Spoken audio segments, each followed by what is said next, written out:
فأما الإنسان إذا ما ابتلاه ربه فأكرمه ونعمه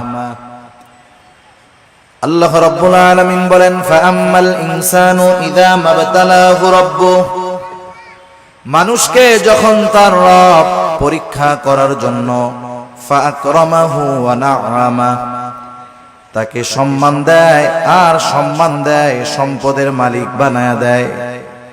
একটু খেয়াল করেন, আল্লাহ তাআলা বলতেছেন মানুষকে পরীক্ষা করার জন্য যখন তার রব তাকে সম্মান দেয়, সম্পদ দেয়, তাকে নিয়ামত প্রদান করে, সে নামাজ না পড়ুক, রোজা না রাখুক, সে মানুষের কাছে বলে বেড়ায় ফায়াকুলু রব্বি আকরামান, আমার রব আমাকে সম্মানিত করেছে। আল্লাহ তাআলা বললেন আমি মানুষকে সম্মান, সম্পদ, নিয়ামত পরীক্ষা করার জন্য দেই, আর মানুষ এটাকে পরীক্ষা না মনে করে সে বলে আমার রব আমাকে সম্মানিত করেছেন। প্রথমত একটা জিনিস আমাদের ক্ষেত্রে ক্লিয়ার হওয়ার প্রয়োজন, আল্লাহ তাআলা শুধু অভাব, কষ্ট, দুরবস্থা দিয়ে মানুষের পরীক্ষা নেন বিষয়টা এমন নয়, বরং সম্পদ, সম্মান দিয়েও আল্লাহ তাআলা পরীক্ষা নেয়। যদি এমনটা হতো সম্মান, সম্পদ মানুষের আল্লাহ তাআলার ভালোবাসার মাপকাঠি, যে যাকে আল্লাহ রাব্বুল আলামিন বেশি ভালোবাসেন তাকে মনে হয় আল্লাহ তাআলা বেশি সম্পদ দেন, বিষয়টা যদি এমন হতো, বলেন তো দুনিয়ার মধ্যে আল্লাহ তাআলার সর্বাধিক প্রিয় বান্দাদের তালিকায় কারুনের নামটা হয়ে যাইত। কারুন তো পৃথিবীর অন্যতম বড় এক ধনী ছিল। বলেন তো আপনারা সহজেই জবাব দিতে পারবেন কারুনকে আল্লাহ তাআলা ভালোবাসে নাকি? একটু জোরে বলেন না, বাসে? কারুনকে আল্লাহ তাআলা ভালোবাসে না, বরং কারুন নামটা মানুষের কাছে এত ঘৃণিত, এত অপছন্দের। দুনিয়ার কোন মানুষের যদি সন্তান হয়, সে যত গরিব হোক, তাকে যদি বলা হয় তোমাকে মাসে 1000 করে বেতন দেওয়া হবে, টাকা দেওয়া হবে, ছেলের নামটা তুমি কারুন রাখো, আপনারা কেউ রাখবেন? আপনি বলবেন আরে দিন মজুর দিয়া খাইতা ঠিক, কারুন আমার পোলার নাম, মইরা গেলেও রাখবো না। এই কারুনকে কত সম্পদ আল্লাহ তাআলা দিয়েছেন, এই সম্পদ ছিল তার জন্য পরীক্ষা। সম্পদের মালিক কারুন যখন হযরত মূসা আলাইহিস সালাম কারুনকে বলল কারুন তুমি তোমার সম্পদের যাকাত দাও, কারুন যাকাত দিতে অস্বীকৃতি জ্ঞাপন করলো। শুধু তাই না, সে মূসা আলাইহিস সালামকে অপমান, অপদস্থ করার জন্য, অপবাদ দেওয়ার জন্য একজন খারাপ মহিলাকে সে ভাড়া করলো, শিখায় দিল তুমি মানুষের সামনে বলবা মূসা আলাইহিস সালাম আমার সাথে জিনা করেছে, অপকর্মে লিপ্ত হয়েছে। এইবার যখন কারুন এই ষড়যন্ত্র চক্রান্ত করলো, আল্লাহ তাআলা বরদাস্ত করলেন না। এই কারুন যখন সম্পদের মালিক হয়, তখন কারুনের বন্ধুরা আল্লাহ তাআলার কাছে বলতো আল্লাহ আপনি মনে হয় কারুনকেই শুধু ভালোবাসেন, আমাদেরকে ভালোবাসেন না। আমাদের সমাজেও এমন আছে, 5 বন্ধু একসাথে লেখাপড়া করেছে, একসাথে কর্মজীবন শুরু করেছে, একজন অনেক ধনী আর 4 জন গরিব। তারা আফসোস করে আর বলে দেখ আল্লাহ তাআলা ওকে ভালোবাসে, সব নিয়ামত আল্লাহ তাআলা ওকেই দিয়ে দিতেছে। কারুনের বন্ধুরাও বলতো আল্লাহ আপনি মনে হয় কারুনকে বেশি ভালোবাসেন, এই জন্য এত সম্পদের মালিক বানায় দিচ্ছেন। কারুন যখন মূসা আলাইহিস সালামের অবাধ্য হলো, মূসা আলাইহিস সালামকে যখন অপবাদ দেওয়ার প্রচেষ্টা করলো, আল্লাহ তাআলা কারুনের উপরে গজব দিয়ে দিলেন। কারুন তার সম্পদ সহ জমিনে ডাবতে শুরু করলো। তাফসীরের মধ্যে আসছে এখনো কারুন তার সম্পদ সহ জমিনের মধ্যে ডাবতেছে, কিয়ামত পর্যন্ত ডাবতে থাকবে। যখন কারুনের বন্ধুরা কারুনের এই দুরবস্থা দেখলো, এইবার ওই গরিব বন্ধুরা বলে আল্লাহ আপনি কারুনকে সম্পদ দিয়েছেন ঠিক, কিন্তু বাস্তবে আপনি আমাদেরকে বেশি ভালোবাসেন। সম্পদ দেখে আমরা মনে করি আল্লাহ তাআলা মনে হয় তারে ভালোবাসে এই জন্য দিচ্ছে, বিষয়টা এমন নয়। কারুন সম্পদ পেয়েছে ঠিক, আল্লাহ তাআলার ভালোবাসা পায় নাই। আবার দুনিয়াতে অনেক মানুষ আছে সামাজিক অবস্থানের দিক দিয়ে তার সম্মান অনেক কম, সমাজের মানুষেরা তাকে গণ্যমান্য কোনো ব্যক্তি মনে করে না, সামাজিক দিক দিয়ে তাকে অবহেলা করা হয়, এমন লোক সমাজে আছে না নাই? এই মানুষগুলা অনেক সময় আফসোস করে আর বলে, আহারে সমাজের কোনো বিচার আচার সালিশে আমাকে ডাকে না, আমাকে এই সমাজের লোকই মনে করে না। হয়তো দুনিয়ায় সে দেখতেছে তার সম্মান কম, কিন্তু দুনিয়াতে আল্লাহ রাব্বুল আলামিন অনেক মানুষকে সম্মান দিয়েছেন তাদের পরীক্ষা নেওয়ার জন্য। কত সম্মানিত মানুষ ছিল ফেরাউন, কত সম্মানিত মানুষ ছিল নমরুদ, কত বড় বড় বাদশাহীর মালিক তারা হয়ে গেছে। কিন্তু বলেন তো, বাদশাহী পেয়েছে ঠিক, এই সম্মান পদবীর দ্বারা আল্লাহ তাআলার ভালোবাসা কি তারা পেয়েছে নাকি? পায় নাই। যে কথা বোঝাইতে চাইলাম যে সম্মান সম্পদ কারো থাকলেই এটা মনে করার সুযোগ নাই যে তাকে আল্লাহ তাআলা ভালোবাসে। সম্মান সম্পদ দিয়ে আল্লাহ তাআলা মাঝে মধ্যে পরীক্ষা নেন, কিন্তু বোকা মানুষগুলা কি মনে করে? বোকা মানুষগুলা মনে করে আমারে আল্লাহ সম্পদ দিছে, ভালো না বাসলে দেয়। আমারে আল্লাহ চেয়ারম্যান বানাইছে, এমপি বানাইছে, সমাজের বড় ভিআইপি সিআইপি বানাইছে, আল্লাহ ভালো না বাসলে কি এগুলা দেয়?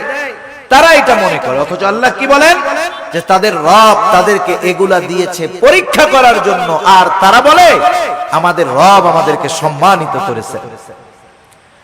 এরপরে আল্লাহ রাব্বুল আলামিন বলেন, ওয়া আম্মা ইযা মাবতালাহু ফাকাদারা আলাইহি রিজকাহু ফায়াকুলু রাব্বি আহানান। আবার মানুষকে যখন তার রব পরীক্ষা করার জন্য রিজিকের মধ্যে সংকীর্ণতা দিয়ে দেয়, অভাব দেয়, সম্মানটা কমে যায়, কষ্ট ক্লেশে সে পতিত হয়, এইবার ও এইটাকে পরীক্ষা মনে করে না, বরং তার এই অভাব কষ্ট ক্লেশের জন্য সে আল্লাহ তাআলাকে দায়ী করে। বলে ফায়াকুলু রাব্বি আহানান, আমার রব আমাকে অপদস্থ করেছে, অপমানিত করেছে। মুফাসসিরিনে কেরাম বলেন সে তার ভাষায় বলতে চায় যে আমি সম্মানের উপযুক্ত ছিলাম, কিন্তু আল্লাহ আমাকে সম্মান দেয় নাই। নাউজুবিল্লাহ বলেন।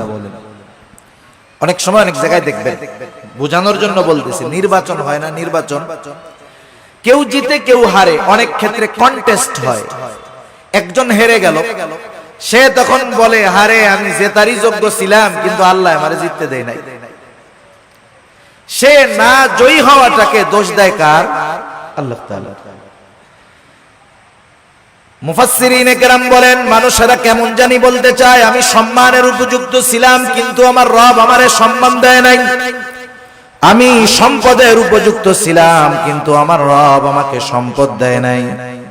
সে তার রিজিকের সংকীর্ণতাটাকে পরীক্ষা মনে করে না, বরং সে তার রিজিকের সংকীর্ণতাটাকে আল্লাহ রাব্বুল আলামিনের উপরে দোষ চাপায়া দেয়। তাহলে দ্বিতীয় বিষয় ক্লিয়ার কি? দ্বিতীয় বিষয় হলো যে আল্লাহ তাআলা এক নাম্বার সম্পদ সম্মান এটাও পরীক্ষার জন্য দেন। দুই নাম্বার রিজিকের সংকীর্ণতা, দুনিয়ার কষ্ট ক্লেশ অপমান, এটাও আল্লাহ তাআলা পরীক্ষার জন্য দেন। কি দেখতে চান পরীক্ষার মাধ্যমে? আল্লাহ তাআলা দুই অবস্থাতেই দেখতে চান যে বান্দা সুখ স্বাচ্ছন্দ্যের জীবন পেয়ে আমি আল্লাহকে ভুলে যাই কিনা। আল্লাহ তাআলা দেখতে চান বান্দা কষ্ট ক্লেশে পতিত হয়ে আমি আল্লাহ তাআলাকে দোষারোপ করে কিনা। যারা আল্লাহ তাআলাকে দোষারোপ করে না, অভাব কষ্ট ক্লেশে পতিত হওয়ার পরেও আল্লাহ রাব্বুল আলামিনের উপরে সন্তুষ্ট থাকে, এরাই হলো পরীক্ষায় পাস। আর যারা সম্পদ সম্মানের মালিক হয়ে যখন নাফরমানি করে, অহংকার করে, এরা হলো পরীক্ষায় ফেল।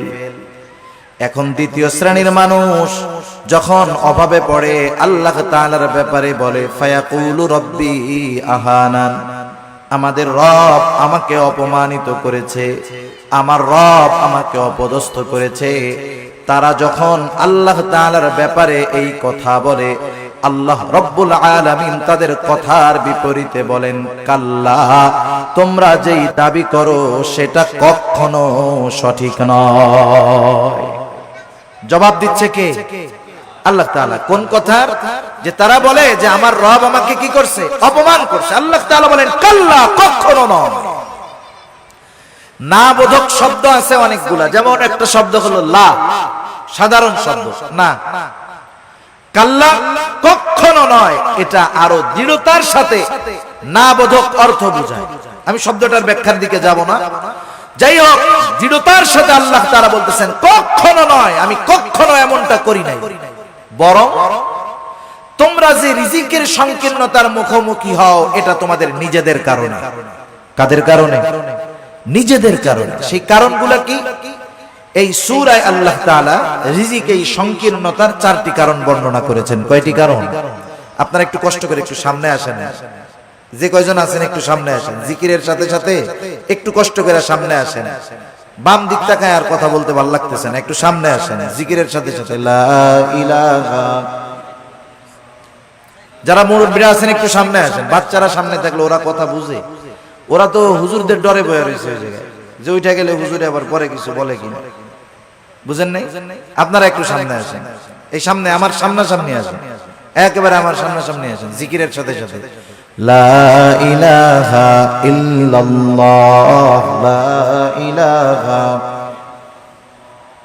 লা ইলাহা ইল্লাল্লাহ, লা ইলাহা,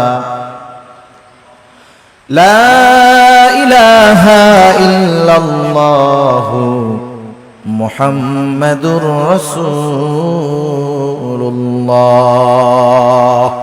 সাল্লাল্লাহু আলাইহি ওয়াসাল্লাম। যারা বলে যে আমাদের রিজিকের সংকীর্ণতা দিয়েছে আল্লাহ, যারা এই কথা বলে তাদের কথার জবাব দিচ্ছেন কে? আল্লাহ তাআলা বলতেছে, তোমরা যে দাবি করতেছো এটা কখনো সঠিক নয়, বরং রিজিক সংকীর্ণতার জন্য তোমরা নিজেরাই দায়ী। আল্লাহ রাব্বুল আলামিন বলেন, তোমাদের রিজিক সংকীর্ণতার কারণ কি? কাল্লা বাল্লা তুকরিমুনাল ইয়াতীম।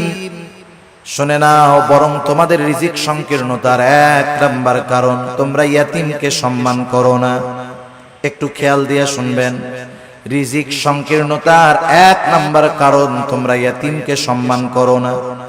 ইয়াতীমকে সম্মান করব, ইয়াতীম তো আমার ছোট। যদি ছোট হয়, এখানে আবার সম্মানের বিষয়টা কেমনে? মুফাসসিরিনে কেরাম বলেন, ইয়াতীমের যথাযথ হক আদায় করা হলো ইয়াতীমকে সম্মান করা। আল্লাহ রাব্বুল আলামিন বলেন, তোমরা ইয়াতীমকে সম্মান করো না, তথা ইয়াতীমের হকগুলো তোমরা আদায় করো না।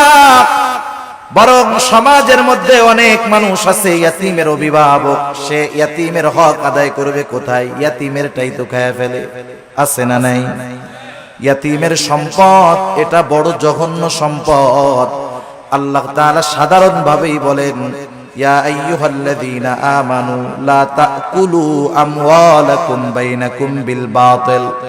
আল্লাহ তাআলা বলেন, তোমরা অন্যায়ভাবে কারো সম্পদ ভক্ষণ করো না। কারণ কেউ যদি কারো সম্পদ ভক্ষণ করে, এর সাথে বান্দার হক সম্পৃক্ত থাকে। কিয়ামতের ময়দানে কেউ যদি কারো সম্পদ অন্যায়ভাবে ভক্ষণ করে দুনিয়ায়, কিয়ামতের ময়দানে ওই লোকটা সবচাইতে নিঃস্ব হয়ে যাবে। হাদিসের মধ্যে আসছে, নবীজি সাল্লাল্লাহু আলাইহি ওয়াসাল্লাম বলেন, কিয়ামতের দিন সবচাইতে নিঃস্ব হবে ওই ব্যক্তি যার আমলের কোনো অভাব নাই, নামাজ রোজার অভাব নাই, হজ যাকাতের অভাব নাই, দান সাদকার অভাব নাই, এক কথায় কোনো প্রকার নেক আমলের অভাব নাই। দুনিয়াতে তার একটা সমস্যা ছিল, সে বান্দার হক নষ্ট করত।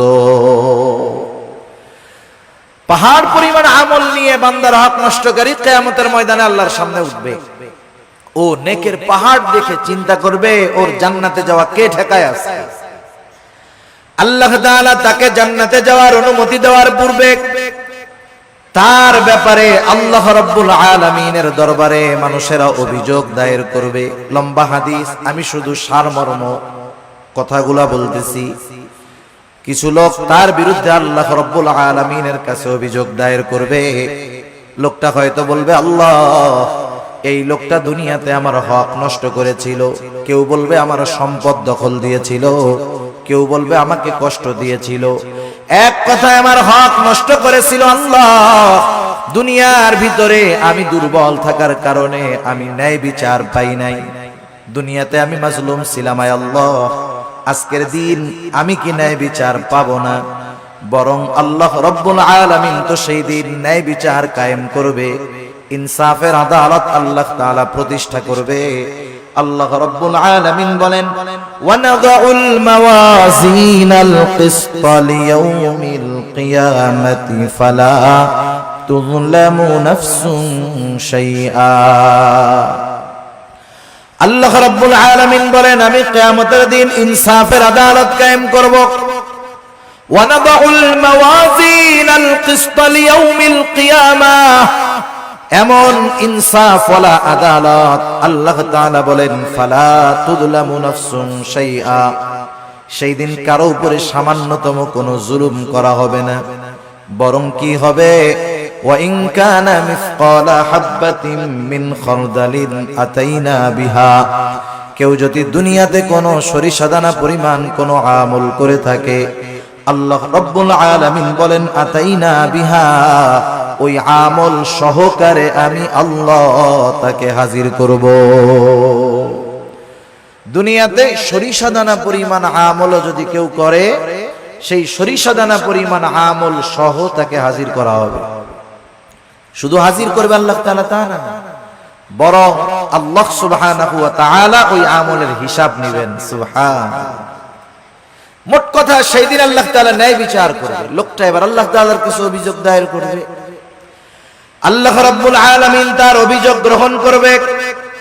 এবার ওই পাহাড় পরিমাণ নেকের মালিককে বলা হবে, তোমার ব্যাপারে যে অভিযোগ দায়ের করা হলো সত্য নাকি? সে মিথ্যা কথা বলার কোনো উপায় নাই, স্বীকার যেতে সে বাধ্য। সে বলবে, হ্যাঁ, দুনিয়াতে আমি তার এই হক নষ্ট করেছি। আল্লাহ তাআলা বলবে, দাও, তার হকটা আদায় করে দাও। বলেন তো, দুনিয়াতে কেউ যদি কারো জমি জোর করে দখল দেয়, কিয়ামতের দিন জমি দেওয়ার কোনো অবস্থা আছে নাকি? এইবার লোকটা বলবে, আল্লাহ, এ তো দুনিয়া না, দুনিয়া না। দুনিয়া যদি হইতো আমি তার জমি, তার হক তাকে ফিরাইয়া দিতাম, এখন আমি কোথার থেকে দিব? এইবার অভিযোগকারী বলবে, আল্লাহ, ঠিক আছে, এটা তো দুনিয়া না। দুনিয়ায় আমার সম্পদ সে দখল দিয়েছিল, আজকে আমার সম্পদের প্রয়োজন নাই, সে আমার দুনিয়ার হকটা তার নেকির দ্বারা মিটায়া দে। এবার ওই পাহাড় পরিমাণ নেকের মালিক একটা মাত্র অপরাধ করতো, বান্দার হক নষ্ট করছে, সে কি করবে? নেকির থেকে নিয়ে এক একজনের হক আদায় করবে। যারা মানুষের হক নষ্ট করে, এরা একজনের করে না, বহুজনের করে। ঠিক কিনা বলেন? বহুজনের করে। একের পর এক অভিযোগকারী আসবে আর সে হক আদায় করতে থাকবে। এক সময় পাহাড় পরিমাণ নেক শেষ হয়ে যাবে, কিন্তু অভিযোগকারীর সিরিয়াল এখনো বড় লম্বা। আল্লাহ তাআলা বলবে, তাদের হক আদায় করো। লোকটা বলবে, আল্লাহ, মানুষের হক আদায় করতে করতে আমার সব নেকি শেষ হয়ে গেছে। এইবার অভিযোগকারীরা বলবে, আল্লাহ, তার নেকি নাই, তাতে কি, আমাদের গুনাহগুলা নিয়ে আমাদের হক আদায় করে দি। এইবার সে মানুষের হক আদায় করতে করতে পাহাড় পরিমাণ গুনার মালিক হয়ে যাবে। রাসূলুল্লাহ সাল্লাল্লাহু আলাইহি ওয়াসাল্লাম বলেন, কিয়ামতের ময়দানে ওই লোকটার মতো নিঃস্ব আর কেউ নাই, যে দুনিয়াতে তার আমলের কোনো অভাব ছিল না, কিন্তু সে বান্দার হক নষ্ট করার কারণে কিয়ামতের দিন সব নেক অন্যকে দিয়ে দিতে হবে, আর সে তার নেকের বদলে গুনার পাহাড়ের মালিক হয়ে যাবে। ইয়াতীমের হক যারা নষ্ট করে, সাধারণত ভাবে এক নম্বরে তারা মানুষের হক নষ্টকারী হয়। ইয়াতীমের সম্পদটা আরো জঘন্য। আল্লাহ তাআলা কোরআনুল কারীমের মধ্যে বলেন, ইন্নাল্লাযীনা ইয়াকুলুনা আমওয়ালাল ইয়াতামা যুলমা ইন্নামা ইয়াকুলুনা ফি বুতুনিহিম নারা। আল্লাহ রাব্বুল আলামিন বলেন, নিশ্চয়ই যারা অন্যায়ভাবে ইয়াতীমের সম্পদ ভক্ষণ করে, ইন্নামা ইয়াকুলুনা ফি বুতুনিহিম নারা, সে কেমন যেন আগুনের দ্বারা তার পেটকে ভরপুর করে। আপনারা একটু জবাব দিবেন, বলেন তো আগুনের স্থান জান্নাত নাকি জাহান্নাম? নিঃসন্দেহে জাহান্নাম। আল্লাহ তাআলা বলেন ওয়াসায়াসলাউনা সাঈরা, অচিরেই তাকে জাহান্নামের মধ্যে নিক্ষেপ করা হবে। সেজন্য ইয়াতীমের অসম্মান মানে ইয়াতীমের সম্পদ দখল দেওয়া, ইয়াতীমের সম্পদ ভক্ষণ করা। 2 নাম্বার ইয়াতীমের সম্মান করা, অর্থাৎ তার সাথে সদাচরণ করা, ভালো ব্যবহার করা। অনেক সময় আমাদের অনেকের ঘরে ইয়াতীম বাচ্চা থাকে, নিজের আত্মীয় স্বজন। অনেক সময় এমন হয় আপন চাচার ঘরে ভাইয়ের ছেলে ইয়াতীম, মা বাবা মারা গেছে, ছোট বাচ্চা ইয়াতীম। আপন চাচা ওই ইয়াতীমের সাথে খারাপ আচরণ করে, খারাপ ব্যবহার করে। বরং ছলে বলে কলে কৌশলে সে যদি পারে, একজনের সম্পদ আছে ইয়াতীম, সে সম্পদের মুখাপেক্ষী না, কিন্তু তার তো মা বাবা নাই, সে একটু স্নেহ মোহাব্বত ভালোবাসার মুখাপেক্ষী, ঠিক কিনা বলেন? ইয়াতীম হইলেই যে তারে খাওয়াইতে হয় সব, বিষয়টা এমন না। বরং সমাজে অনেক ধনী ইয়াতীম আছে, সে একটু মানুষের ভালো আচরণ, একটু মোহাব্বত ভালোবাসার আশা করে। তার সাথে যদি কেউ খারাপ আচরণ করে, ইয়াতীম বাচ্চার অন্তরের মধ্যে আঘাত লাগে। আহারে, আমার আব্বু যদি বেঁচে থাকতো তাইলে আমার সাথে কেউ এমন খারাপ আচরণ করতো না। আমার আম্মু যদি বেঁচে থাকতো তাহলে আমার আম্মু ওই আমার আরেক ভাইয়ের আম্মুর মতো আমাকেও মহব্বত করতো। এই ব্যথাগুলা অনেক ইয়াতীমের অন্তরে থাকে, যদিও সে সম্পদওয়ালা। সেজন্য ইয়াতীম ধনী হোক আর গরিব হোক, আমাদের উচিত ইয়াতীমদের সাথে সদাচরণ করা, স্নেহময় ব্যবহার করা। আর যদি ইয়াতীম গরিব হয়, তাকে খাদ্য সহায়তা দিয়ে সাহায্য করা। আমার আপনার যদি অ্যাবিলিটি থাকে, আমি আপনি যদি কোনো ইয়াতীমের অভিভাবক হতে পারি, তার পোশাক, লেখাপড়া, খাবার দাবার, মৌলিক চাহিদা পূরণের ব্যবস্থা করতে পারি, একজন ইয়াতীমের অভিভাবকত্ব যদি আমি গ্রহণ করতে পারি, অসম্ভব নয়। আপনি 5 জন 7 জন মানুষকে চালান, এর সাথে আরেকজন মানুষকে তার মৌলিক চাহিদা পূরণের জন্য সাথে রাখলে সেটা অসম্ভব নয়। কেউ যদি কোনো ইয়াতীমের দায়িত্বভার গ্রহণ করতে পারে, ইয়াতীমকে লেখাপড়া শেখাতে পারে, ইয়াতীমের অভিভাবক হতে পারে, নবীজি সাল্লাল্লাহু আলাইহি ওয়াসাল্লাম বলেন আনা ওয়া কাফিলুল ইয়াতীম কাহাতাইনি ফিল জান্নাহ। নবীজি সাল্লাল্লাহু আলাইহি ওয়াসাল্লাম বলেন, আমি আর ইয়াতীমের অভিভাবক জান্নাতের মধ্যে এমন করে পাশাপাশি অবস্থান করব। 2 আঙ্গুলের ইশারা দিয়ে নবীজি বুঝায়া দিলেন, এই 2টা আঙ্গুল যেমন পাশাপাশি অবস্থান করে, ইয়াতীমের অভিভাবক আর নবীজি সাল্লাল্লাহু আলাইহি ওয়াসাল্লাম এমন ভাবে পাশাপাশি অবস্থান করবে। তাহলে ইয়াতীমের সম্মানের তৃতীয় অর্থ যে যদি পারা যায় তাহলে ইয়াতীমের অভিভাবকত্বের দায়িত্ব গ্রহণ করা। আপনি আমি পুরাটা পারি না, মাসে 500 টাকা দিয়ে একটা ইয়াতীমের খরচ বহন করতে পারি, বছরে 1000 টাকা দিয়ে পারি যে এটা আমি শুধুমাত্র ইয়াতীমদের জন্য দিলাম। আবার দেখেন, একদিন এক সাহাবী রাসূলুল্লাহ সাল্লাল্লাহু আলাইহি ওয়াসাল্লামের কাছে আসছে, আসার পরে বলতেছে, ইয়া রাসূলুল্লাহ, আমার হৃদয়টা বড় কঠোর, হৃদয়টা বড় শক্ত, আমি আমার এই শক্ত হৃদয়টাকে কেমন করে নরম বানাতে পারি, আমাকে একটু আমল শিখায় দেন। নবীজি সাল্লাল্লাহু আলাইহি ওয়াসাল্লাম বললেন, শোনো কি করবা? নবীজি বললেন, আমসিহ রাসাল ইয়াতীম ওয়া আত'ইমিল মিসকিন, তুমি ইয়াতীমের মাথায় বেশি বেশি হাত বুলায় দাও আর মিসকিনদেরকে বেশি বেশি খানা খাওয়াও। ইয়াতীমের মাথায় হাত বুলায় দিলে মানুষের অন্তর কোমল হয়, নরম হয়। শক্ত হৃদয়, কঠিন হৃদয় নরম হয়ে যায়। সাহাবায়ে কেরাম তারা এসে বলতেছে, নবীজি আমাদের অন্তর নরম হয়ে গেছে, একটু আমল বলে দেন যেটা করলে দিলটা নরম হবে। নবীজি কি বললেন? ইয়াতীমের মাথায় হাত বুলায় দাও। সেজন্য ইয়াতীমকে সম্মান করা তথা ইয়াতীমের হক আদায় করা, ইয়াতীমের সাথে সদাচরণ করা, ভালো ব্যবহার করা, ইয়াতীমের সম্পদ ভক্ষণ না করা, যারা এই কাজগুলা করবে তারা জীবনে যে কোনো একটা পর্যায়ে রিজিকের সংকীর্ণতার মুখোমুখি হবে।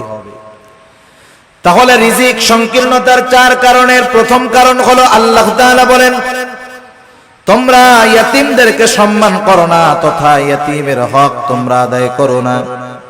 দুই নাম্বার আল্লাহ রাব্বুল আলামিন বলেন ওয়ালা তাহাদ্দুনা আলা তুআমিল মিসকিন, তোমরা মিসকিনদেরকে খানা দাও না। ব্যাখ্যা হলো তোমরা শুধু খানা নিজে দাও না তা না, নিজেও দাও না, অপরকে খানা দিতেও অনুৎসাহিত করো, নিরুৎসাহিত করো। নিজেও দেয় না, আরেকজনকেও দিতে দেয় না। অনেক সময় আপনি দোকানে বসে আছেন, একজন গরিব মানুষ আসছে আপনার কাছে কিছু চাইতে, সে কোথা থেকে আসছে, কি করবে না করবে সেটা ভিন্ন কথা, তার অবস্থা দৃষ্টিগোচর হচ্ছে সে বড় অভাবী, দরিদ্র, কষ্টে আছে। সে আইসা বলতেছে আমার একটু কলা রুটি কিনা দেন খাই, অথবা 10টা টাকা দেন। আপনি যদি তাকে না দেন গুনাহ হবে না। কিন্তু আমাদের সমাজের কিছু মানুষ আছে প্রথমে নিজে দেয় না, বলে ওইদিক যা ওইদিক যা। পাশের থেকে বন্ধু যদি দিতে চায় 10 টাকা বাহির করছে, বলে ওরে না দিয়ে আমার একটা বিড়ি খাওয়া কাজে লাগবে। আছে না নাই এরকম? নিজেও দিল না, আরেকজনকেও দিতে দিল না। এ খাসলাত ছিল আবু জেহেলের। কার ছিল বলেন না? আবু জেহেলের। ইয়াতীমদের সাথে খারাপ আচরণ করত, এই খাসলাত ছিল আবু জেহেলের। মিসকিনদেরকে খানা দিত না, এই খাসলাত ছিল আবু জেহেলের। আর মিসকিনদেরকে খানা না খাওয়ানো, এটা জাহান্নামীদের জাহান্নামে যাওয়ার অন্যতম কারণ। যখন জান্নাতি ও জাহান্নামীদের মধ্যে কথোপকথন হবে, জান্নাতীরা জাহান্নামীদেরকে জিজ্ঞাসা করবে মা সালাকাকুম ফি সাকার, কোন জিনিস তোমাদেরকে জাহান্নামের মধ্যে আনলো? এইবার জাহান্নামীরা বলবে ক্বালু লাম নাকু মিনাল মুসাল্লিন ওয়া লাম নাকু নুতঈমুল মিসকিন। জাহান্নামীরা জাহান্নামে যাওয়ার যেই কারণগুলো বর্ণনা করবে কোরআনুল কারীমের মধ্যে আল্লাহ তাআলা জানায় দিয়েছেন। এখন প্রশ্ন হইতে পারে, সময় তো কম, প্রশ্ন হতে পারে যে জান্নাত জাহান্নাম কিছুই তো হইল না, তাইলে জান্নাতীরা প্রশ্ন করলো, জাহান্নামীরা জবাব দিল কেমনে? বুঝেন নাই কথা?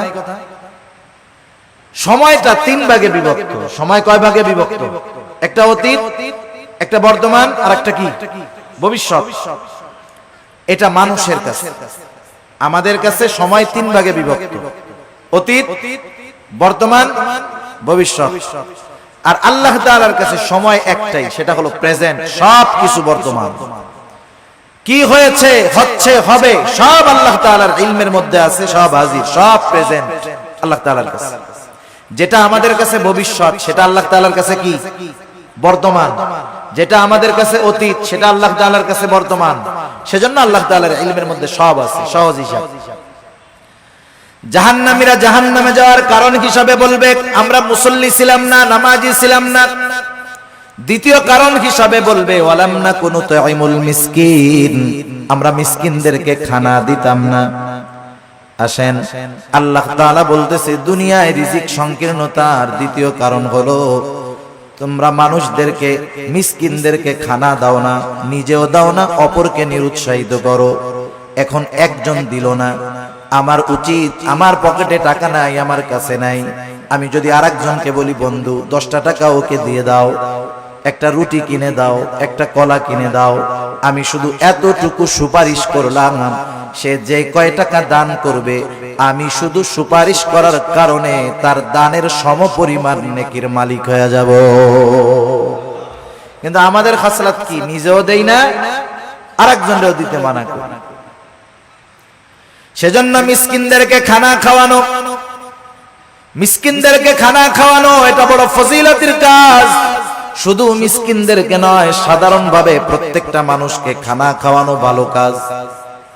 এক লোক নবীজি সাল্লাল্লাহু আলাইহি ওয়াসাল্লামের কাছে আসছে, এসে জিজ্ঞাসা করে ইয়া রাসূলুল্লাহ আইয়ুল ইসলাম খায়র, ইসলামের মধ্যে সর্বোত্তম কাজ কোনটা? নবীজি সাল্লাল্লাহু আলাইহি ওয়াসাল্লাম ছিলেন উম্মতের রূহানী ডাক্তার। উনি রোগীর প্রশ্ন শুনেই বুঝতে পারতেন এনার মধ্যে কি কমতি আছে। আল্লাহ তাআলা সেই বুঝবার যোগ্যতা আমার আপনার নবীকে দিয়ে দিয়েছেন। একই প্রশ্নের উত্তর বিভিন্ন জনের ক্ষেত্রে নবীজি বিভিন্নটা দিয়েছেন। এটা অবস্থার আলোকে নবীজি সাল্লাল্লাহু আলাইহি ওয়াসাল্লাম এবার বললেন, তুতিমুত তাআম ওয়া তাকরাউস সালাম আলা মান আরাফতা ওয়া মান লাম তা'রিফ। তুমি বেশি বেশি মানুষকে খানা খাওয়াও, আর পরিচিত অপরিচিত সবাইকে বেশি বেশি সালাম দাও। এখানে নবীজি সাল্লাল্লাহু আলাইহি ওয়াসাল্লাম খানা খাওয়ানোর কথা বলছেন ঢালাও ভালো। সাধারণ মানুষকেও যদি মানুষ খানা খাওয়ায় দুনিয়ার স্বার্থে নয়, তাইলে এর মধ্যে লাভ আছে। এক মুসলমানের অপর মুসলমান দাওয়াত দিলে সেই দাওয়াত কবুল করতে হবে, এটা এক মুসলমানের উপরে অপর মুসলমানের একটা হক। কিন্তু এখন দাওয়াত যিনি দেন তিনিও স্বার্থ সামনে রেখে দেন, আর দাওয়াত যখন কেউ দেয় বিবাহের দাওয়াত দিলে টেনশনে পড়ে যায়। ওনার বেতন মাসে 20,000, 4 শুক্রবার 5টা শুক্রবারে যদি 5টা বিয়ার দাওয়াত আসে, কাম শেষ, সংসার আর চলবে না। যারা দাওয়াত দেয় ওই আশাই দেয় যে অমুকরে দাওয়াত দিলে 5,000 টাকা দিব না। এই ধরনের দাওয়াত দিয়ে যারা দুনিয়ার প্রত্যাশী, দুনিয়ার বিনিময়ে খাবার দিতে চায়, এদের খানা খাওয়ানোর মধ্যে কোনো ফজিলত নাই। বরং খানা খাওয়াইতে হবে একমাত্র আল্লাহ তাআলার জন্য। আল্লাহ রাব্বুল আলামিন বলেন, এক শ্রেণীর বান্দা তাদের অবস্থা কি, তারা মানুষদেরকে খানা খাওয়ায় কি জন্য? তারা বলে, ইন্নামা নুতঈমুকুম লিওয়াজহিল্লাহ লা নুরিদু মিনকুম জাযাআও ওয়ালা শুকুরা। তারা বলে, ইন্নামা নুতঈমুকুম লিওয়াজহিল্লাহ, আমরা তোমাদেরকে খানা খাওয়াইছি একমাত্র কার জন্য? আল্লাহ তাআলার জন্য। আপনি একজনকে দাওয়াত দিয়ে খাওয়াচ্ছেন, এটা আল্লাহর জন্য খাওয়ান, এই খাওয়ানোর মধ্যে নেকি হবে। লা নুরিদু মিনকুম জাযাআ, তোমাদেরকে খানা খাওয়াইছি আল্লাহ তাআলার জন্য। লা নুরিদু মিনকুম জাযাআ, আমরা তোমাদের কাছে কোনো প্রতিদান চাই না, কিন্তু আমরা খাওয়াইয়া টেবিল একটা বিছায়া রাখি। আসেনি আপনাদের এলাকায়? টেবিল বিছানোর দ্বারাই বোঝা যায় ভিক্ষা চাইতেছে। এই ভিক্ষামূলক কাজটা বাদ দিয়ে কেউ যদি দিতে চায় আলাদাভাবে দিবে, কেউ যদি না দিতে চায় দরকার নাই। এই গুণটা আমাদের মধ্যে হওয়ার দরকার। আমরা বলবো, ইন্নামা নুতঈমুকুম লিওয়াজহিল্লাহ, তোমাদেরকে আমরা আল্লাহর জন্য খানা খাওয়াইছি, সুতরাং তোমাদের কাছে আমরা কোনো প্রতিদান চাই না। লা নুরিদু মিনকুম জাযাআ, তোমাদের কাছে কোনো প্রতিদান তো চাই না। ওয়ালা শুকুরা, এই খাবার খাইয়া আমাদেরকে ধন্যবাদও দেওয়ার দরকার নাই। এই রকম খাবার যদি আমরা কাউকে খাওয়াইতে পারি, ওই খাওয়ানোর মধ্যে ফজিলত আছে, নেকি আছে। আর যদি টেবিল পাইতা বৈশা থাকি, এটা ভিক্ষুকের মতো কর্মকাণ্ড। আর খাওয়াইলাম আবার টাকাও চাইলাম। যাই হোক, রাসূলুল্লাহ সাল্লাল্লাহু আলাইহি ওয়াসাল্লাম খানা খাওয়ানোর ফজিলতের কথা বলছেন। আর যদি সে একজন দুস্থ হয়, অসহায় হয়, মিসকিন হয়, তাকে যদি খানা খাওয়ানো হয় কতটা খুশি হবে। এই জন্য মিসকিন অসহায় যারা আছে এদেরকে আমরা খানা খাওয়াবো। আমার পরিবার প্রতিবেশী যদি কেউ থাকে, আত্মীয় স্বজন যদি কেউ থাকে, তাদেরকেও মাঝে মধ্যে খাওয়াবো। আমার সম্পদ আছে, টাকা আছে, আমার হয়তো গোশত খাইতে খাইতে আর ভালো লাগে না, কিন্তু আমার অনেক প্রতিবেশী আছে যার গোশতর ঘ্রাণ তো 1 মাস ব্যাপী শুকতে পারে না, আছে না নাই? এজন্য অসহায় নিঃস্ব শুধু কাছে আসলেই যে খাওয়াবো বিষয়টা এমন নয়, বরং খুঁজে খুঁজে আমার আপনার প্রতিবেশী যদি কেউ অভাবী থাকে, দরিদ্র থাকে, অভাবগ্রস্ত থাকে, মাঝে মধ্যে নিজের ভালো তরকারিটাও তাদেরকে একটু দিব। এই অভ্যাসগুলো আমাদের করার দরকার। আমরা যদি মানুষকে খানা খাওয়াইতে পারি, আর যদি না খাওয়াই ক্ষতি কি? আল্লাহ তাআলা কিয়ামতের দিন বান্দাদেরকে জিজ্ঞাসা করবে, বান্দা আমি দুনিয়ায় অভুক্ত ছিলাম, খানা খাওয়াও নাই, পিপাসিত ছিলাম, পানি পান করাও নাই, বস্ত্রহীন ছিলাম, বস্ত্র দাও নাই, অসুস্থ ছিলাম, আমার সেবা শুশ্রূষা করো নাই। বান্দা বলবে, আল্লাহ আপনি তো এই সবগুলা থেকে মুক্ত, আপনার তো এগুলার কোনো প্রয়োজন নাই। তখন আল্লাহ তাআলা বলবে, বান্দা তোমার প্রতিবেশী অভুক্ত ছিল, তুমি যদি তাকে খানা খাওয়াইতা আমি আল্লাহ তাআলা পেয়ে যাইতাম। এজন্য শুধু আনুষ্ঠানিকভাবেই খানা খাওয়াবো মানুষকে, এমনটা জানি না হয়। আমার প্রতিবেশী অভাবী, দুস্থ, গরিব আমার কাছে যদি আসে, আমি খানা খাওয়ানোর অভ্যাস করব। অল্প খাওয়াই, হাসি মুখে খাওয়াবো। আবার যদি কাউকে ফিরাইয়া দিতে হয়, আমার কাছে নাই, একজনের কাছে মিসকিন বা ফকির একটা গেছে, ও 50 টাকার নোট একটা দিয়া মুখটা কালা করে কয়, এই তো গোজালাই শেষ, যা যা ভাগ ভাগ ভাগ। টাকা দিছে কত? 50 টাকা। আমরা তো ফকির মিসকিনদেরকে দেওয়ার সময় 2 টাকার নোটটা খুঁজি, তাও আবার ছেঁড়াটা। সে দিছে 50 টাকা। আচরণটা করছে খারাপ। পাশের আরেকজন 1 টাকাও দেয় নাই, কিন্তু আচরণটা সুন্দর করছে। বলতেছে, ভাই তুমি তো আসলা, আমার কাছে তো এখন নাই, যদি এই পথে পরে আসো তুমি আবার আমার সাথে দেখা করার চেষ্টা করবে, ইনশাআল্লাহ আমি তোমাকে দিব। এখন বলেন তো, এই যে মিসকিন অসহায় 50 টাকা দেনেওয়ালার ব্যবহারে খুশি হবে নাকি যে দেয় নাই তার ব্যবহারে খুশি হবে? সেজন্য উত্তম ব্যবহারটাও সাদকা। আমরা যদি কখনো কাউকে খাওয়াতে পারি না পারি, দিতে না পারি, খারাপ আচরণ করব না, ধমক দিব না, এই অভ্যাসটাও আমাদের করার দরকার। যাই হোক, আলোচনা লম্বা হচ্ছে, অন্যদিকে চলে যায়। আল্লাহ তাআলা আমাদেরকে জানায় দিলেন যে রিজিক সংকীর্ণতার 4টি কারণ। 1 নাম্বার কারণ লা তুকরিমুনাল ইয়াতীম, 2 নাম্বার কারণ ওয়ালা তাহাদ্দুনা আলা তুআমিল মিসকিন, 3 নাম্বার কারণ ওয়া তাকুলুনাত তুরাফা আকলাল লাম্মা। তোমরা কি করো? ওয়ারিসি সম্পদ সব একা খায়া ফেলো। আছে নাকি এরকম? যেমন বাপ সম্পদ রেখে মারা গেছে, বাবা মারা যাওয়ার পরে প্রথম কি দায়িত্ব? বড় সন্তান, সন্তান তার দায়িত্ব হলো প্রথম বাবার দাফন কাফনের জন্য যা দরকার সেটা ব্যয় করা। 2 নাম্বার খোঁজ খবর নেওয়া, বাবা কোনো ঋণ আছে নাকি, ঋণ থাকলে তার ঋণ পরিশোধ করা। 3 নাম্বার এইবার যেই সম্পদ অবশিষ্ট আছে, বাবা যদি কোনো ওসিয়ত করে থাকে আর ওই ওসিয়তটা যদি ওই সম্পদের 3 ভাগের 1 ভাগ বা তার কম হয়, বেশি নয়, কোন মানুষ যদি তার মূল সম্পদের 3 ভাগের 1 ভাগের বেশি পরিমাণ ওসিয়ত করে, অর্ধেক করে, তাহলে এই ওসিয়ত মানতে সন্তানেরা বাধ্য নয়। কিন্তু ঋণ পরিশোধের পরে যেই সম্পদ থাকবে তার ওসিয়তটা যদি 3 ভাগের 1 ভাগ বা তার কম হয়, এই ওসিয়তটা পূরণ করতে হবে। এরপরে যেই সম্পদ অবশিষ্ট থাকবে, অভিভাবক বড় হিসাবে বড় ভাইয়ের দায়িত্ব হলো যথাযথভাবে সব ওয়ারিসদের মাঝে বাবার সম্পদগুলো বন্টন করে দেওয়া। কিন্তু আফসোস, এই দায়িত্ব অধিকাংশ ক্ষেত্রে আমাদের দেশের ভাইরা পালন করে না, বরং বিলম্ব করতে থাকে। অনেক ক্ষেত্রে অন্যান্য ওয়ারিসদেরকে তারা ছলে বলে কলে কৌশলে সম্পদ বঞ্চিত করে দেয়। আছে না? আছে। বোনের হক আছে, সম্পদ বন্টন হয় নাই, 10 বছর ধরে বাবা মারা যাওয়ার পরে ভাই খাইছে সব, দোকান ভাড়া, বাসা ভাড়া, জমির ফসল, গাছের ফল সব খাইছে। বোন মাঝে মধ্যে আসছে, 1 ব্যাগ আম 2টা কাঁঠাল দিয়া পাঠায় দিছে, আবার বলতেছে আইসো, কিন্তু আবার 10 বছর পরে 2 বোন আইসা বলতেছে, ভাই 10 বছর তো দোকান ভাড়া, গাছের ফল, জমির ফসল সব একা খাইছো, কোনো দাবি নাই, এখন আমাদের হকটা আমাদেরকে বুঝায়া দাও, আর যদি তুমি রাখতে চাও এই সম্পদের ন্যায্য মূল্য আমাদেরকে দিয়ে দাও। বলেন তো, 10 বছর পরে বোন এসে ভাইদের কাছে যদি তার হক বুঝতে চায়, ভাই খুব খুশি মনে দিয়ে দিবে, তাই না? মুখটা পুইড়া একেবারে কালা হয়ে যাবে, সম্পদ দিয়ে দিবে, দিতে তো বাধ্য, বোনরা নিয়ে যাবে, তখন বলবে গেলি সম্পর্ক শেষ কইরা গেলি। এই যে কথার দ্বারা কি বুঝতেছেন? ভাই চাইছিল ওই সম্পদগুলো সব একা খাওয়ার জন্য, বোনরা জানি এই সম্পদ না চায়, সে সেটা চেয়েছিল।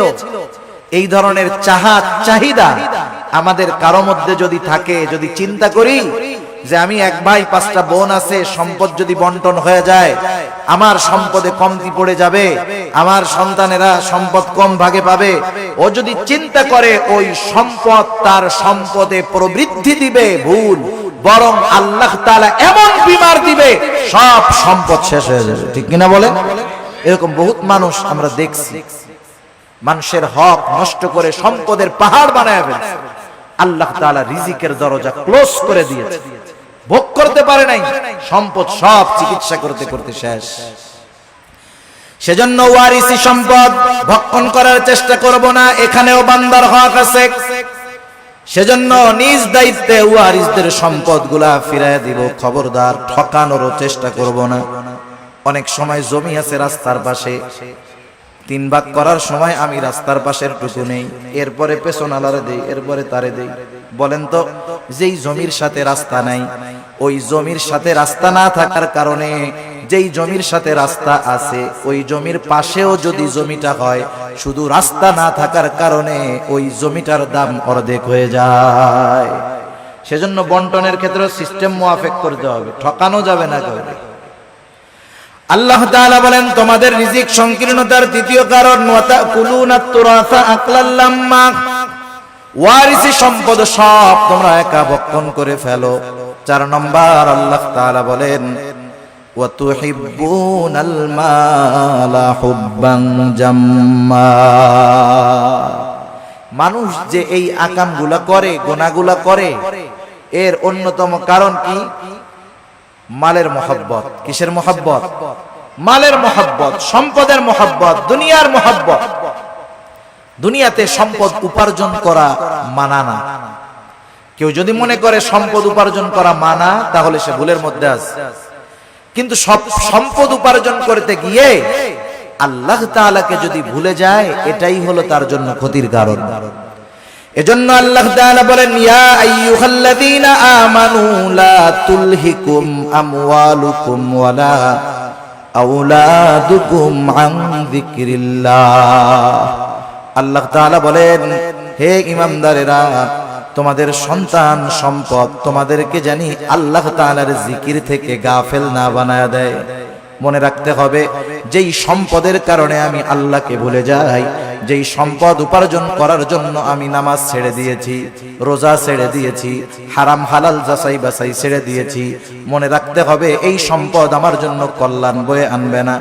যেই সন্তানের চিন্তায় আমি নামাজ রোজা বাদ দিয়ে তার ভবিষ্যতের কথা চিন্তা করে সম্পদের পাহাড় আমি গড়তেছি, এই সন্তান আমার জন্য কল্যাণ বয়ে আনবে না। এজন্য আল্লাহ তাআলা বলেন, বান্দা তুমি যদি সম্পদ সন্তানের কারণে আমি আল্লাহর জিকির থেকে গাফেল হয়ে যাও, এটা তোমার জন্য ক্ষতির কারণ। আল্লাহ তাআলা বলেন, ওয়া মান ইয়াফআল যালিকা ফাউলাইকা হুমুল খাসিরুন। ওই রকমটা যে করবে, তথা যে ব্যক্তি সম্পদ সন্তানের কারণে আল্লাহ তাআলাকে ভুলে যাবে, আল্লাহর বিধিনিষেধ ভুলে যাবে, দুনিয়ার মহব্বতে আল্লাহর বিধিনিষেধ ভুলে যাবে, আল্লাহ তাআলা বলেন ফাউলাইকা হুমুল খাসিরুন, তারা ক্ষতিগ্রস্ত। বলেন, আল্লাহ তাআলা যাকে ক্ষতিগ্রস্ত বলেছে তাকে দুনিয়ার হুজুররা দোয়া কইরা জান্নাতে নিতে পারবে? 40 কুলখানি দিয়া তাকে জান্নাতে নেওয়া যাবে? যাবে না। এজন্য দুনিয়ার মোহাব্বত অন্তরে ঢুকাবো না। আমি দুনিয়া উপার্জন করব বৈধ পন্থায়, কিন্তু নামাজের সময় নামাজ, সঠিক সময়ে যাকাত, হজ ফরজ হলে হজ। এখন এই সম্পদ আমার জন্য তাহলে নেয়ামত হবে, কারণ আল্লাহ তাআলা সম্পদকে পরীক্ষাও বলেছেন, দুনিয়ার অলংকারও বলেছেন। আল্লাহ তাআলা এক জায়গায় বলেন, ইন্নামা আমওয়ালুকুম ওয়া আওলাদুকুম ফিতনাহ। আল্লাহ তাআলা বলেন, নিশ্চয়ই সম্পদ সন্তান এগুলা তোমাদের জন্য ফিতনা, পরীক্ষা। আবার আল্লাহ তাআলা আর এক জায়গায় বলেন, আল মালু ওয়াল বানুনা জিনাতুল হায়াতিদ দুনিয়া। আল্লাহ তাআলা বলেন, আল মালু ওয়াল বানুন, সম্পদ সন্তান এগুলা দুনিয়ার অলংকার। দুনিয়াতে যার সম্পদ নাই, সন্তান নাই, সে কেমন নিঃস্ব নিঃস্ব ভাব। কিন্তু যার সম্পদ আছে, সন্তান আছে, সাথে সাথে সে যদি দ্বীনের উপরে চলে, সে তো একজন সফল ব্যক্তি। সে সম্পদওয়ালা, মালদার, তবে দ্বীনদার। আর কিছু মানুষ আছে মালদার তবে দুনিয়াদার। আল্লাহ তাআলা আমাদের সবাইকে মালদার দ্বীনদার হওয়ার তৌফিক দান করুক, সকলে বলি আমিন। দুনিয়ার মোহাব্বত অন্তরে জানি না ঢোকে, দুনিয়া উপার্জন করতে হবে। কেমনে? ওই যে কবি মেসাল দেন, উদাহরণ দেন, যে নৌকা চলার জন্য পানির প্রয়োজন, পানি বিহীন নৌকা চলে না। কিন্তু ওই পানি যদি নৌকার ভিতরে ঢুকে যায়, তাহলে নৌকা ধ্বংস হয়ে যায়। নৌকা চলার জন্য পানির যেমন প্রয়োজন, দুনিয়াতে চলার জন্য সম্পদের তেমনি প্রয়োজন। নৌকার মধ্যে পানি ঢুকে গেলে যেমন নৌকা ধ্বংসের কারণ, মানুষ যদি দুনিয়া উপার্জন করতে গিয়ে আল্লাহকে ভুলে যায়, এটা তার জন্য ধ্বংসের কারণ। সেজন্য আমরা যদি চাই আমাদের রিজিকের মধ্যে প্রশস্ততা থাকুক, রিজিকের মধ্যে সংকীর্ণতা থাকুক, তাহলে আমাদের কি করণীয়? 1 নাম্বার, আমরা ইয়াতিমদের সাথে সদাচরণ করব, ইয়াতিমদের হক আদায় করব। 2 নাম্বার, মিসকিন অসহায় নিঃস্বদেরকে খাবারের ব্যবস্থা করব যতটুকু নিজে পারি সামর্থ্য অনুযায়ী। 3 নাম্বার, ওয়ারিসি